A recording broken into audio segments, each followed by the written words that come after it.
ऑस्ट्रेलियाच्या बोंडी समुद्र किनाऱ्यावरती रविवारी संध्याकाळी भयंकर प्रकार घडला।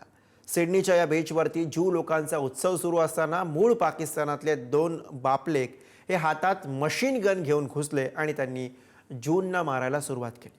या थरारक घटनेमध्ये 16हून अधिक जणांनी आपला प्राण गमावलाय। ऑस्ट्रेलियातील वांशिक द्वेष नेमका का वाढतोय बघूया हा विशेष रिपोर्ट।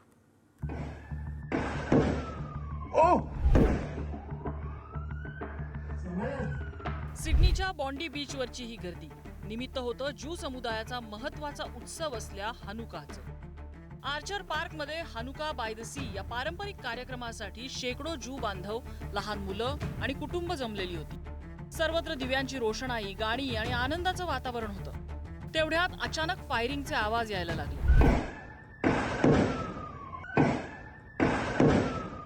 संध्याकाळी 6:30ची वेळ। त्या गर्दीत 2 जण शिरले। ते बापलेक होते हे नंतर कळलं। त्याने हातातल्या ऑटोमॅटिक बंदुकांनी बेफाम गोळीबार सुरू केला। हा हल्ला इतका अनपेक्षित आणि क्रूर होता की अनेक निष्पाप लोक जागच्या जागी कोसळले। गोळीबारात एका लहान मुलासह 16 जणांना आपला जीव गमवावा लागला। 40हून अधिक लोक गंभीर जखमी झाले। हा हल्ला ज्यू समुदायाला लक्ष्य करून करण्यात आला होता। या हल्ल्यामागे पाकिस्तान कनेक्शन असल्याचं सिद्ध झालं। 2 हल्लेखोरांनी ज्यू समुदायाला टार्गेट करून हा हल्ला केला होता। सईद अक्रम वय 50 वर्ष आणि नवीद अक्रम वय 24 वर्ष अशी या हल्लेखोरांची नावं आहेत। हे दोघंही आयसिस या अतिरेकी संघटनेशी जोडलेले होते असं कळतंय। एका अतिरेक्याला मारण्यात तर दुसऱ्याला अटक करण्यात पोलिसांना यश आलंय। हे दोघे ऑस्ट्रेलियन नागरिक पण मूळचे पाकिस्तानी असल्याची चर्चा आहे। ऑस्ट्रेलियन पोलिसांनी हा हल्ला दहशतवादी हल्ला म्हणून घोषित केलाय। भारताचे पंतप्रधान मोदींसह जगभरातून अनेकांनी या घटनेचा निषेध केलाय। सिडनीच्या बॉन्डी बीचवर हल्ला होत असताना एक क्षण सर्वात थरारक ठरला। बेफाम गोळीबार करणारा हल्लेखोर बंदुकीची मॅगझिन रिलोड करण्यासाठी मिनिटभर थांबला।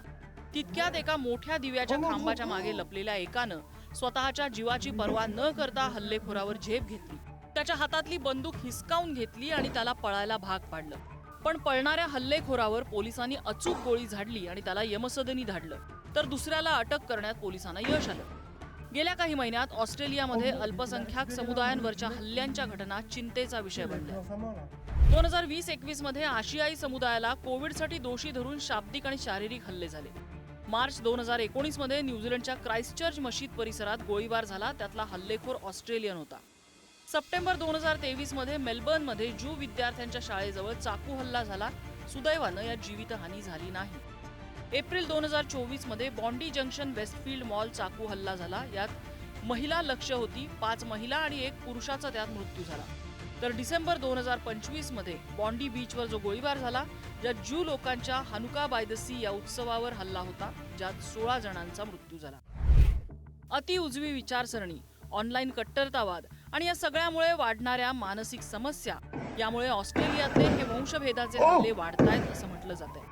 एकीकडे विकसित, बहुसांस्कृतिक वगैरे म्हणवल्या जाणाऱ्या ऑस्ट्रेलिया पुढे वंशद्वेषातून आलेल्या कट्टरतावादाचं मोठं आव्हान आहे। खरं तर हे आव्हान फक्त ऑस्ट्रेलिया पुढचं नसून सगळ्या जगात ते वाढतंय।